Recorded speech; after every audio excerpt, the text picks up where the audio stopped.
हाँ जी, फिर से गलती करते तो फिर इनका मुंह काला करके इनको गधे पे बिठा के घुमाएंगे। फिर इनको पता चलेगा कि ब्राह्मण जो एक शास्त्र पढ़ता है तो वो शस्त्र भी उठा सकता है। और हम इतने कम फटी धोती, मंदिर की चट्टल खाने वाले इत्यादि इत्यादि शब्दों का प्रयोग कर रहे हैं। सोए हुए क्रोध को आपने धोती के जो ऊपर टिप्पणी की है,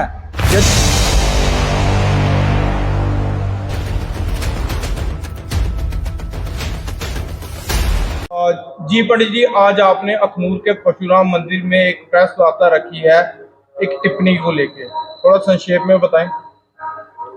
बोलिए परशुराम भगवान की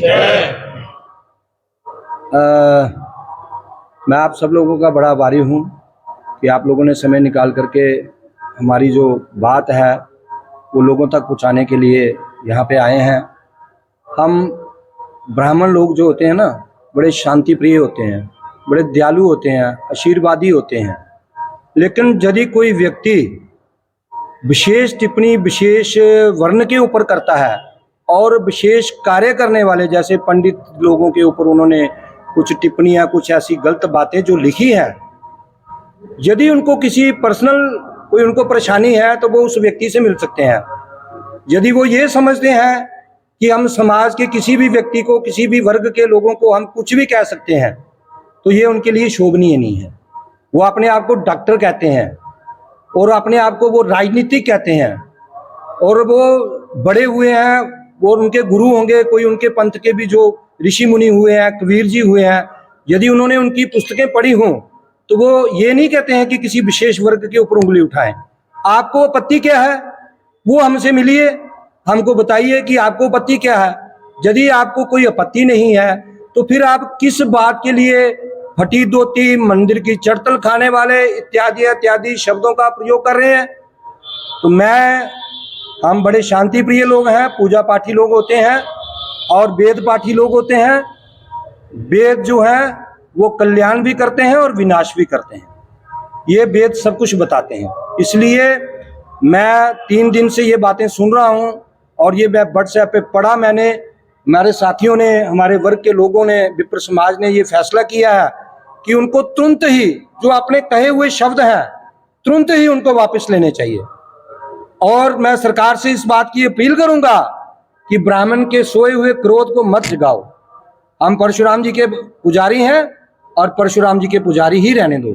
जब जब भी ब्राह्मण के क्रोध को किसी वंश ने भी उजागर करने की कोशिश की तो उसका विनाश हुआ है। हम आशीर्वाद देने वाले लोग हैं सभी वर्ग। ये देखिए पीछे आरती लिखी हुई है, भगवान की चालीसा लगी है, चारों वर्ण समान तुम्हारे। ये चारों वर्ण जो है सब भगवान को प्रिय है, जो भगवान के होते हैं, जो बड़े बड़े किताबें, बड़ी बड़ी पुस्तकें, बड़े बड़े ग्रंथ लिख के गए हैं, उन्होंने सब किसी भी को जाति वाति में नहीं बांटा। उन्होंने भगवान की पूजा कोई भी कर सकता है, किसी भी जाति का व्यक्ति जो है वो भगवान की पूजा कर सकता है। मैं बात को ज्यादा लंबी नहीं लेता हुआ शॉर्टकट शब्दों में यही कहूंगा कि हमारे सोए हुए क्रोध को आपने धोती के जो ऊपर टिप्पणी की है, यदि तुम धोती पहन के हमारे साथ एक दिन भी चल सको तो मैं तुम्हें मानूंगा। यदि तुमने ये शब्दों का उपयोग किया है कि चड़तल खाने वाले, आओ, अगर तुम्हें हिम्मत है तो बैठ के बताओ कैसे मंदिर में बैठा जाता है और कैसे चड़तल खाई जाती है, उसके लिए क्या क्या करना पड़ता है। मैं सरकार से और अन्य समाज के लोगों से भी ये अपील करूंगा कि तुरंत ही उसको गिरफ्तार किया जाए और उससे माफी मांगी जाए। यदि वो माफी सभी समाज के सामने मांगता है तो ही हम शांत होंगे, अन्यथा आने वाले 24 घंटों के अंदर इसका परिणाम उसको भुगतना पड़ेगा। हमारी धोतियों को सड़कों पे मत लाओ, हमारे तिलकों को, हमारे यज्ञ पवीतों को, हमारी चोटी को खोलने की कोशिश मत करो, अन्यथा इसका विनाश, इसका परिणाम बहुत बुरा होगा। मैं अपने शब्दों को यहीं पे विराम देता हूं और फिर उन बुद्धिजीवी लोगों से ये मैं प्रार्थना करता हूं कि वो अपने शब्दों को तुरंत ही, जैसे ही उनके पास ये खबर जाए, तुरंत ही इस चीज को वो अपनी क्षमा याचना वो दोबारा उसी तरीके से बोले समाज के सामने। पंडित जी, ये टिप्पणी किनके द्वारा की गई है? ये मैंने सुना है कि कोई डॉक्टर गगन भक्त है आरएसपुरा के, उनके द्वारा की गई है और वो एक अपने आप को डॉक्टर मानते हैं, वो लोगों की सेवा करते हैं। किस बात का आपको रंजिश है वो हमसे मिलिए आकर के। किसी विशेष व्यक्ति से आपको रंजिश है, आप उससे विशेष जाकर के बात करिए।